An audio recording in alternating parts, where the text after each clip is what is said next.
कभी कभी इतनी अमानवीय घटनाएं, इंसान द्वारा अत्याचार की इतनी घटनाएं सामने आती हैं कि सुन करके, देख करके और पढ़ करके लगता है कि इंसान इतना राक्षस प्रवृत्ति का कैसे हो सकता है, इतना हैवान कैसे हो सकता है। दरअसल आज हम आपको एक ऐसी सच्ची कहानी सुनाने जा रहे हैं जिसमें एक पति ने अपनी पत्नी को तड़पा तड़पा कर मारा, कई साल तक तड़पाया, उसके बाद उसकी गला दबा करके हत्या कर दी।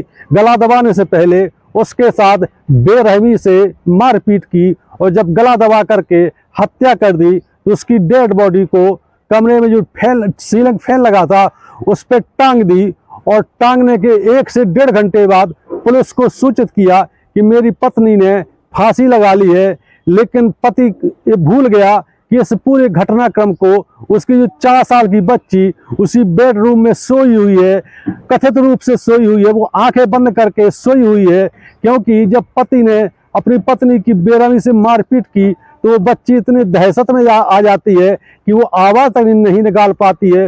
वो आंखें बंद किए सब तमाशा, पूरा घटनाक्रम देख रही है। पति समझ रहा है कि उसकी 4 साल की बेटी गहरी नींद में है। आखिरकार जब युवक ने पुलिस को सूचित किया कि उसकी पत्नी ने फांसी लगा ली है, पुलिस मौके पर पहुंचती है और डेड बॉडी को वहां से लेकर के पोस्टमार्टम के लिए भिजवाती है। लेकिन पोस्टमार्टम रिपोर्ट के आने के पहले ही उस 4 साल की बच्ची ने अपने नाना और नानी को पूरे घटनाक्रम को सुना दिया। और इतना ही नहीं, जब पुलिस ने बच्ची से पूछताछ की तो उसने कागज पर एक ऐसी तस्वीर उकेरी जिससे क्लियर हो गया कि ये फांसी नहीं बल्कि हत्या है। कहानी कहाँ शुरू होती है और कहाँ पर खत्म होती है, आइए मामले की पड़ताल करते हैं। दरअसल उत्तर प्रदेश के झांसी में एक संदीप बुधौलिया नाम का व्यक्ति रहता है जो कि MR है, दवा कंपनी में नौकरी करता है, सैलरी ठीक ठाक है। इसकी शादी 6 साल पहले मध्य प्रदेश के टीकमगढ़ में रहने वाली एक सोनाली नाम की युवती से होती है। जब 6 साल पहले शादी होती है तो इनका जीवन साल 6 महीने बहुत खुशीपूर्वक बीतता है, क्योंकि दवा कंपनी में MR है, सैलरी ठीक ठाक है, परिवार भी ठीक ठाक है। हालांकि संदीप बुधौलिया झांसी में सिंगल फैमिली के रूप में रहता है। इसकी फैमिली झांसी के पास ही किसी गांव में रहती है। जब सोनाली को लेकर के संदीप बुधौलिया झांसी आता है और वैवाहिक जीवन शुरू करता है तो सब कुछ ठीक ठाक रहता है। लेकिन शादी के 6 महीने बाद ही संदीप बुधौलिया अपने राक्षसी रूप में आ जाता है और वो अपनी पत्नी सोनाली को भांति भांति से प्रताड़ित करता है, कभी दहेज के नाम पर, कभी किसी और के नाम पर। सोनाली के साथ कई बार अप्राकृतिक कृत्य भी किया गया। सोनाली जब बहुत परेशान हो जाती है तो अपने मायके जाती है और अपने माँ बाप को सारी घटनाक्रम बताती है कि उसका पति किस प्रकार उससे अत्याचार करता है।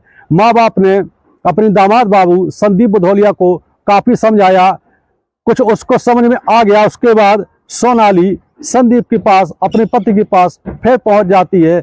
इसी दौरान 2 साल बाद इनको एक बच्ची पैदा होती है। बच्ची ने जब जन्म लिया तो सोनाली को लगा कि अब उसका पति बाप बन गया है और अब ये लाइन पे आ जाएगा, अब मेरे साथ मारपीट नहीं करेगा, अमानवीयता नहीं करेगा।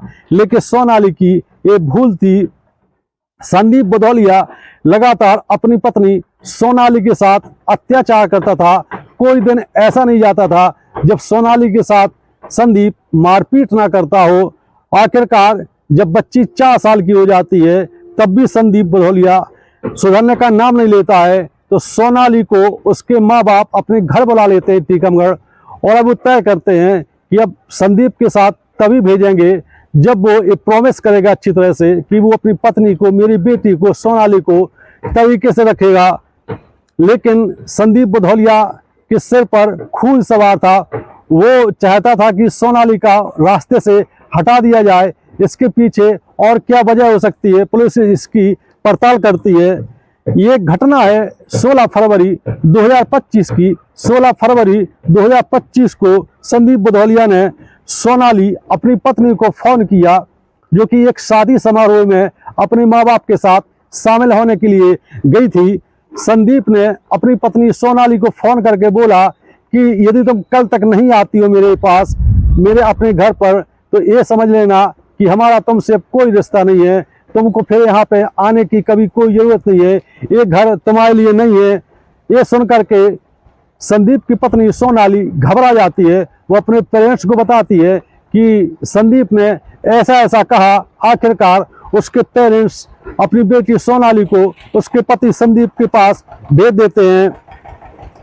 17 फरवरी को दोपहर तक सोनाली अपने पति संदीप भदौलिया के पास आ जाती है।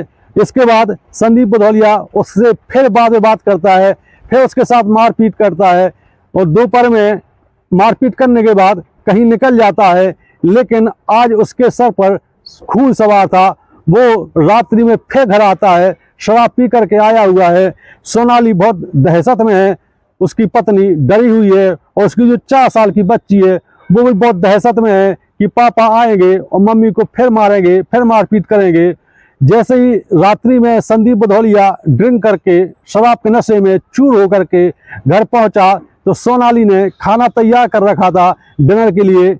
संदीप से उसने डिनर के लिए बोला, लेकिन संदीप तो आज कुछ और ही सोच के आया था। संदीप भदौलिया ने खाना तो नहीं खाया और अपनी पत्नी से मारपीट करना शुरू कर दी। सोनाली उससे बोलती रही कि आखिर तुम चाहते क्या हो, क्यों मारपीट करते हो, आखिर तुम्हारे मन में है क्या। इस पर संदीप भदौलिया ने उससे और ज़्यादा मारपीट की और ऐसा भी बताया जाता है इसके पहले उसने अपनी पत्नी के साथ बहुत अप्राकृतिक तरीके से संबंध भी बनाए। इस दौरान जो 4 साल की बच्ची है वो बेडरूम में बेड पर दहशत के मारे आंखें बंद करके लेटी हुई है। जैसे ही रात्रि के 11 बजते हैं तो पत्नी सोनाली अब सोने की तैयारी करती है। इसी दौरान संदीप भदौलिया ने अपनी पत्नी सोनाली के साथ फिर मारपीट शुरू कर दी। अब वो उसके ऊपर खून सवार था। संदीप ने अपनी पत्नी सोनाली से बेरहमी से मारपीट की। वो न चिल्ला पा रही थी, उसका मुंह दबा दिया जाता था और 4 साल की बच्ची बेड पर आंखें बंद करके दहशत के मारे सारा घटनाक्रम देख रही थी। आखिरकार संदीप भदौलिया ने अपनी पत्नी का तेजी से गला दबाया और उसकी जो पत्नी है सोनाली वो निढाल होकर के फर्श पर गिर जाती है।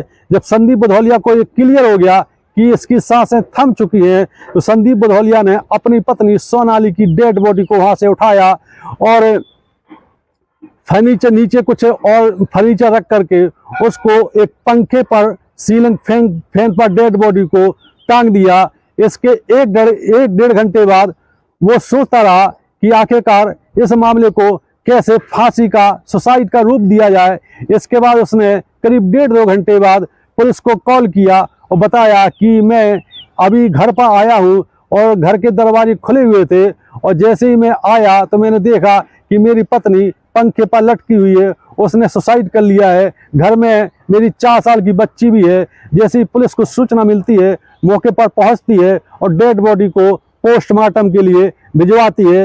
इधर जैसे ही सोनाली के माँ बाप को खबर मिलती है कि उनकी पत्नी उसकी बेटी की डेथ हो चुकी है तो उनके सोनाली के माँ बाप उसके घर पहुंचते हैं और घर पहुंचते ही सबसे पहले अपनी नातिन 4 साल की बच्ची को अपने अंडर में लेते हैं, क्योंकि उनको लगता था कि ये विशुद्ध रूप से मर्डर है, ये सुसाइड नहीं है और इस बच्ची ने हो सकता है कुछ घटनाक्रम देखा हो।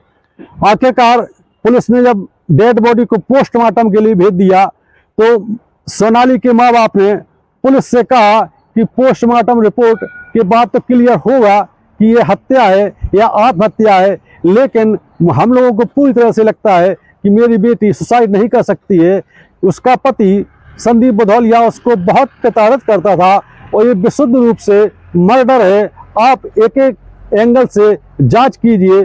पुलिस को भी शक हो जाता है कि जो पूरी परिस्थितिजन्य साक्ष्य हैं, जो पूरा घटनाक्रम हुआ है, फांसी नहीं हो सकती है, सुसाइड नहीं हो सकती है, ये पूरी तरह से हत्या है। लेकिन पुलिस पोस्टमार्टम रिपोर्ट के इंतजार में थी। इसी दौरान जब नाना नानी ने अपनी 4 साल की बच्ची से बातचीत की तो बच्ची इतनी बोल्ड थी कि उसने अपनी नाना नानी को सब बता दिया कि रात्रि में मम्मी को पापा ने किस प्रकार मारपीट की और किस प्रकार उसका गला दबा करके नीचे पटक दिया।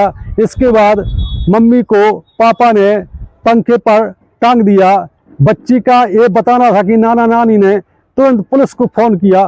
पुलिस मौके पर पहुंचती है और बच्ची से बातचीत करती है। बच्ची ने जैसा नाना नानी को बताया वैसा ही पुलिस को बता दिया। इसके साथ ही बच्ची ने एक कॉपी ली और कॉपी पर एक ऐसा स्केच उभारा जिसमें एक महिला है जिसके दोनों हाथ दिख रहे हैं, चेहरा दिख रहा है, गला दिख रहा है, एक तीसरा हाथ गले पर है। जैसे ही बच्ची ने ये स्केच कागज पर उतारा, पुलिस को समझने में देने लगी कि ये सुसाइड नहीं बल्कि मर्डर है। इधर जब पोस्टमार्टम रिपोर्ट आ गई तो उसमें भी क्लियर हो गया कि महिला की, सोनाली की, गला दबा करके हत्या की गई है।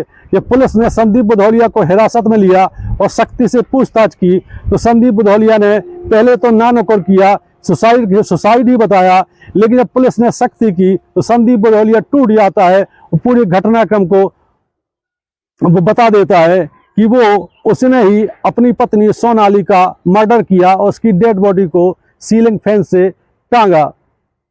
ये कहानी के बारे में आपके क्या कमेंट है, कमेंट जरूर करें। अगर हमारा चैनल पसंद आता है तो सब्सक्राइब जरूर करें। जय हिंद, जय भारत।